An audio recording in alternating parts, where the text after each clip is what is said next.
매일 아침 올리브유 한 잔씩 마시는 당신. 건강을 위해 비싼 오메가3 영양제 챙겨 먹는 당신. 혹시 이런 생각 해보셨나요? 내가 지금 돈 주고 독을 사 먹고 있는 건 아닐까? 2024년 영국 의학저널의 충격적인 연구 결과가 발표됩니다. 건강한 사람이 오메가3를 먹으면 심장병과 뇌졸중 위험이 오히려 증가한다는 겁니다. 2023년 미국 심장협회를 포함한 6개 의학단체가 공동으로 발표합니다. 오메가3 보충제 심혈관 질환 예방에 도움 안 된다. 먹지 마라. 그렇다면 우리가 지난 20년간 믿어왔던 건 뭐였을까? 방송에서, 인터넷에서, 건강 프로그램에서 쏟아져 나왔던 정보들은요? 올리브유 한 숟가락이면 혈관이 깨끗해진다던 그 이야기는요? 오늘 이 영상 하나로 당신이 알던 모든 상식이 뒤집힙니다. 서울대병원 신경과 교수의 폭로부터 최신 의학 연구까지. 지금부터 절대 놓치지 마세요. 많은 분들이 이렇게 생각합니다. 동물성 기름은 나쁘고 식물성 기름은 좋다. 지방은 나쁘고 오일은 괜찮다. 특히 영어로 오일이라고 쓰여 있으면 더 좋다고요. 결론부터 말씀드립니다. 완전히 틀렸습니다. 과학적으로 기름, 지방, 오일은 거의 같은 말입니다. 버터와 올리브유의 차이는 단 하나. 녹는 점이 다를 뿐입니다. 버터와 마가린이 왜 단단할까요? 포화 지방산이 많기 때문입니다. 포화 지방산은 분자 구조가 일자로 빽빽하게 배열되어 있어서 상온에서 고체를 유지합니다. 반대로 올리브유, 카놀라유, 포도씨유는 왜 액체일까요? 불포화 지방산이 많아서 분자 구조가 꺾여 있고 유연합니다. 그래서 상온에서도 흘러내리는 거죠. 여기서 중요한 포인트. 우리 몸의 60% 이상이 포화 지방으로 이루어져 있습니다. 중력을 이기고 서서 걸어 다니려면 단단한 구조가 필요하기 때문입니다. 육지 동물들을 보세요. 소, 돼지, 닭 모두 단단한 몸을 유지하기 위해 포화 지방이 많습니다.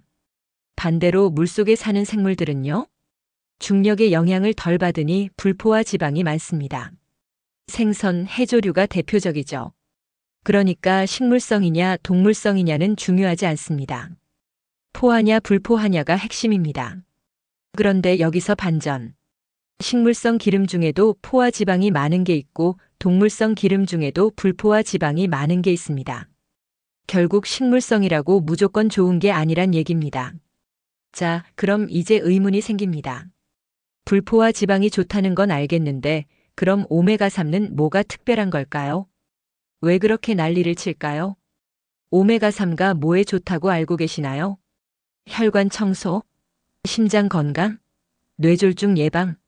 전부 틀렸습니다. 서울대병원 신경과 이승훈 교수의 말을 그대로 옮겨봅니다. 오메가3의 실제 효과는 신경 기능을 원활하게 하는 게 1번입니다. 이게 압도적이고요. 왜 그럴까요? 우리 뇌는 엄청나게 복잡한 신호를 주고받는 기관입니다. 뇌세포를 감싸고 있는 세포막이 빽빽하면 신호 전달이 느려집니다. 여기서 불포화 지방산이 필요합니다. 세포막을 유연하게 만들어서 신호가 빠르게 전달되게 하는 거죠. 그래서 뇌를 위해 오메가3를 먹는 겁니다. 심장이나 혈관 때문이 아닙니다. 그럼 심혈관에는 효과가 없다는 거예요? 네, 그렇습니다. 2019년 코크란 리뷰라는 세계 최고 수준의 의학 연구 분석이 나왔습니다. 86개 임상시험 16만 명 이상을 분석한 결과 오메가3는 사망률, 심혈관 질환, 뇌졸중에 거의 또는 전혀 영향을 주지 않습니다. 더 충격적인 건 2024년 연구입니다. 영국 리버풀대, 미국 세인트루이스대, 중국 중산대 공동 연구팀 41만 명을 12년간 추적 조사했습니다. 결과는 충격적이었습니다. 건강한 사람이 오메가3를 먹으면 심방세동 위험 13% 증가, 뇌졸중 위험 5% 증가. 거꾸로 심혈관 질환이 이미 있는 환자에게는 효과가 있었습니다. 심장마비 위험 15% 감소, 심부전 위험 9% 감소. 정리하면 이겁니다. 건강한 사람이 예방 목적으로 먹으면 오히려 위험하다. 이미 병이 있는 사람에게만 도움이 된다. 2023년 미국 심장협회, 미국 심장학회 등 6개 의학단체가 공동 발표합니다. 오메가3 보충제 심혈관 질환 예방에 도움 안 됩니다. 사용하지 마세요. 그럼 콜레스테롤은요? 오메가3 먹으면 콜레스테롤 낮아진다던데요. 이것도 오해입니다. 오메가3가 콜레스테롤을 직접 없애는 게 아닙니다. 오메가3가 들어오면 간이 지방이 들어왔네 하고 콜레스테롤을 약간 덜 만드는 거예요. 콜레스테롤을 쫓아내거나 씻어내는 게 아닙니다. 그러니까 콜레스테롤 낮추려고 오메가3 먹는 건 잘못된 겁니다. 자, 그럼 이제 이런 생각이 드실 겁니다. 오메가3가 별로라면 그럼 올리브유는 어때요? 그건 건강에 좋다고 하던데요. 바로 이겁니다. 우리가 가장 크게 속은 부분이 올리브유 하면 뭐가 떠오르시나요? 지중해 식단, 건강한 기름, 오메가3. 올리브유에 오메가3는 거의 없습니다. 국립농업과학원 데이터를 보겠습니다. 올리브유 백지당 오메가3 함량 0.7지, 오메가6 함량 9.8지. 비교해 볼까요? 들기름은 오메가3가 60지입니다. 올리브유의 85배입니다. 생선은요? 고등어, 꽁치, 삼치 같은 등푸른 생선에는 오메가3가 넘쳐납니다. 그러니까 오메가3 목적으로 올리브유 먹는 건 완전히 잘못된 겁니다. 그럼 올리브유엔 뭐가 많은데요? 좋은 질문입니다. 올리브유의 주성분은 오메가9입니다. 전체의 73%가 오메가9 올레인산입니다. 오메가9는 나쁜 건 아닙니다. LDL 콜레스테롤을 약간 낮추고 항산화 효과가 있습니다. 하지만 이건 올리브유만의 특별한 능력이 아닙니다. 아보카도유, 땅콩유, 마카다미아유도 다 비슷합니다. 그럼 왜 올리브유가 이렇게 유명해진 거예요? 마케팅입니다. 1960년대 그리스 사람들이 심장병이 적다는 연구가 나왔습니다. 그들이 올리브유를 많이 먹었기 때문이라고 결론 내렸죠. 하지만 진실은 달랐습니다. 당시 그리스 사람들은 올리브유만 먹은 게 아닙니다. 신선한 해산물, 콩, 토마토, 각종 채소를 먹었습니다. 하루에 수 킬로미터를 걸어 다녔고 몸을 쓰는 일을 했습니다. 올리브유 때문이 아니라 전체 생활 방식이 건강했던 겁니다. 현재 그리스는 어떨까요? WHO와 EU 통계를 보면 유럽에서 가장 비만율이 높은 나라 중 하나입니다. 올리브유는 여전히 많이 먹는데 말이죠. 왜 그럴까요? 해산물과 채소는 줄고 가공식품이 늘었습니다. 걷는 대신 차를 타고 몸을 쓰는 일은 줄었습니다. 올리브유만으로는 건강을 지킬 수 없다는 증거입니다. 전 세계 기름 업체들이 경쟁이 치열합니다. 수백 가지 기름이 레드오션입니다. 그러니 마케팅으로 차별화해야 합니다. 우리 기름은 오메가3가 많아요. 불포화 지방산이 풍부해요. 심장 건강에 좋아요. 하지만 과학적 근거는 빈약합니다. 그럼 이제 또 다른 의문이 생깁니다. 올리브유가 별로면 그럼 우리가 평소에 쓰는 기름들은 어때요? 콩기름, 참기름, 포도씨유 이런 거요. 여기서 더 큰 문제가 드러납니다. 오메가3에는 쌍둥이가 있습니다. 오메가6입니다. 둘 다 불포화 지방산이고 생김새도 비슷합니다. 그런데 우리 몸에서 하는 역할은 정반대입니다.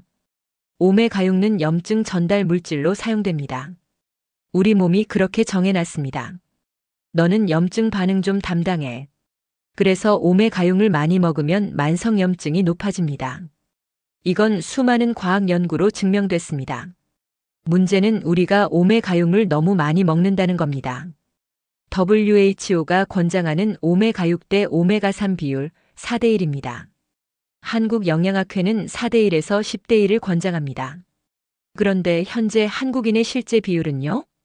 20대 1입니다. 왜 이렇게 됐을까요? 우리가 흔히 쓰는 기름들을 보세요. 콩기름, 오메가6 함량 50%, 포도씨유 69%, 옥수수기름 53%, 참기름 41%. 반면 오메가3는요? 거의 없거나 아주 적습니다. 그러니까 우리가 매일 먹는 기름으로 염증을 키우고 있는 겁니다. 그럼 올리브유는요? 올리브유는 오메가6가 9.8%로 낮은 편입니다. 그래서 올리브유 마케팅에서 이렇게 말합니다. 오메가6가 적어서 좋아요. 맞는 말입니다. 하지만 오메가3도 0.7%로 적습니다. 좋은 것도 적고 나쁜 것도 적은 거죠. 그냥 특별할 게 없는 평범한 기름입니다. 여기까지 들으시면 절망적일 겁니다. 그럼 도대체 뭘 먹어야 돼요? 여기서 반전이 나옵니다. 한국인은 사실 걱정할 필요가 별로 없습니다. 왜일까요? 생선과 해조류를 좋아하기 때문입니다. 고등어, 꽁치, 삼치, 연어, 김, 미역, 다시마. 이런 음식들에 오메가3가 넘쳐납니다. 회를 먹고 조림을 먹고 구이를 먹고 찌개를 끓여 먹습니다. 이렇게 먹다 보면 부지불식간에 엄청난 양의 오메가3를 섭취합니다. 그러니까 한국인은 따로 오메가3 영양제를 먹을 필요가 별로 없습니다. 서구권 사람들은 다릅니다. 생선을 싫어하고 해조류는 거의 안 먹습니다. 육식 위주의 식단입니다. 그래서 뇌 신경 기능이 안 좋을 수 있습니다. 그래서 오메가3의 중요성이 서구권에서 먼저 나온 겁니다. 생선 먹기 싫으면 캡슐로라도 먹어라. 크릴 새우로 만든 거라도 먹어라. 지중해 식단이 좋다는 이야기 많이 들어보셨죠? 그리스 사람들이 요구르트, 샐러드, 올리브유를 먹어서 건강하다고요. 한국 식단이 훨씬 좋습니다. 오메가3가 넘치는 생선과 해조류, 발효식품인 김치, 된장, 청국장, 각종 채소와 나물. 단 2가지만 조절하면 완벽합니다. 너무 짜게 먹지 말 것, 너무 맵게 먹지 말 것. 이 2가지만 줄이면 한국 식단은 세계 최고 수준입니다. 그런데 여기서 주의할 점이 있습니다.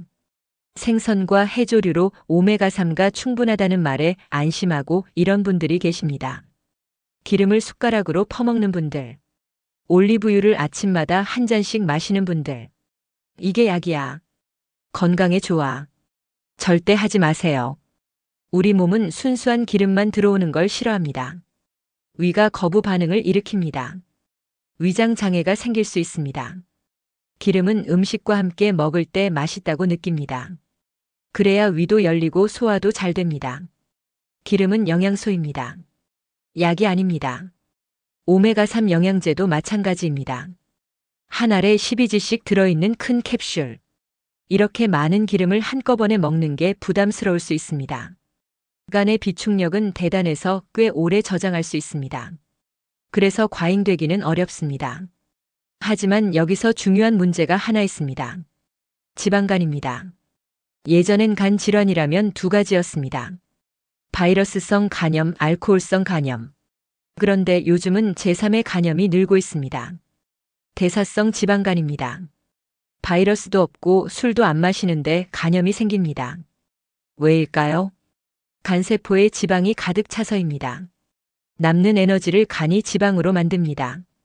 피하 지방으로 보내야 하는데 우리 몸이 받지 않습니다. 결국 간에 쌓입니다.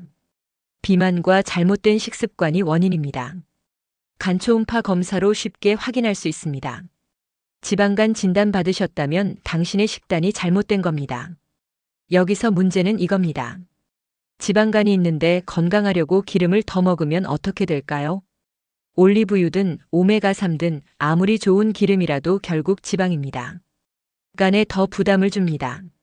그러니까 지방간 있으신 분들은요. 지방 섭취를 줄이세요. 탄수화물 섭취도 줄이세요. 운동하세요. 기름의 종류를 고민하기 전에 이게 먼저입니다. 자, 여기까지 들으시면 이런 생각이 드실 겁니다. 그럼 결국 뭐가 중요한 건데요? 솔직히 말씀드리겠습니다. 우리는 너무 사소한 것에 집착합니다. 올리브유가 좋을까, 카놀라유가 좋을까? 오메가3 영양제를 먹을까 말까? 이런 것 따지는 시간에 운동 10분 더 하세요. 체형 관리가 훨씬 중요합니다. 적당한 칼로리 섭취가 훨씬 중요합니다. 규칙적인 운동이 훨씬 중요합니다. 올리브유 종류 고민할 시간에 걷기 30분 하세요. 오메가3 영양제 고민할 시간에 생선 한 토막 드세요. 건강은 한 가지로 결정되지 않습니다. 전체적인 생활 습관의 총합입니다. 마케팅에 속지 마세요. 이 기름 먹으면 혈관이 깨끗해진다. 이 영양제 먹으면 심장병 예방된다. 다 거짓말입니다. 과학적 근거가 없습니다. 2023년 미국의 6개 주요 의학단체가 공동으로 말했습니다. 오메가3 보충제, 비타민, 건강기능식품. 심혈관 질환 예방에 도움 안 됩니다. 먹지 마세요. 이게 현대의학의 결론입니다. 오늘 이야기를 정리하겠습니다. 첫째, 기름은 기름입니다. 식물성이냐 동물성이냐는 중요하지 않습니다. 포하냐 불포하냐가 핵심이고 우리 몸엔 둘 다 필요합니다. 둘째, 오메가3는 뇌를 위한 겁니다. 심장이나 혈관을 위한 게 아닙니다. 건강한 사람이 예방 목적으로 먹으면 오히려 위험할 수 있습니다. 셋째, 올리브유는 특별하지 않습니다. 오메가3도 적고 오메가6도 적습니다. 마케팅으로 포장된 평범한 기름입니다. 넷째, 오메가6을 조심하세요. 염증을 일으키는 주범입니다. 콩기름, 포도씨유, 옥수수 기름을 줄이세요. 다섯째, 한국 식단은 훨씬 우수합니다. 생선과 해조류로 오메가3가 충분합니다. 짜고 맵게만 안 먹으면 완벽합니다. 여섯째, 기름을 약처럼 먹지 마세요. 숟가락으로 퍼먹거나 한 잔씩 마시지 마세요. 지방간 있으면 더욱 조심하세요. 일곱째, 정말 중요한 건 따로 있습니다. 체형 관리, 운동, 적당한 칼로리. 이게 기름 종류보다 100배 중요합니다. 여러분, 건강 정보의 홍수 속에서 길을 잃기 쉽습니다. 방송에서 인터넷에서 쏟아지는 정보들. 무엇이 진실인지 알기 어렵습니다. 하지만 기억하세요. 마법 같은 음식은 없습니다. 기적의 영양제도 없습니다. 건강은 전체적인 생활 습관의 결과입니다. 균형 잡힌 식사, 규칙적인 운동, 충분한 수면. 이게 전부입니다. 올리브유 한 숟가락으로 건강해질 수 없습니다. 오메가3 영양제로 병을 예방할 수 없습니다. 당신이 매일 무엇을 먹고 어떻게 움직이고 얼마나 자는지. 그게 10년 후 당신의 건강을 결정합니다. 오늘부터 시작하세요. 마케팅에 현혹되지 마세요. 과학적 사실에 기반해서 선택하세요. 당신의 몸은 당신이 지켜야 합니다. 이 영상이 도움이 되셨다면 좋아요와 구독 부탁드립니다. 더 많은 진실을 알려드리겠습니다. 건강하세요.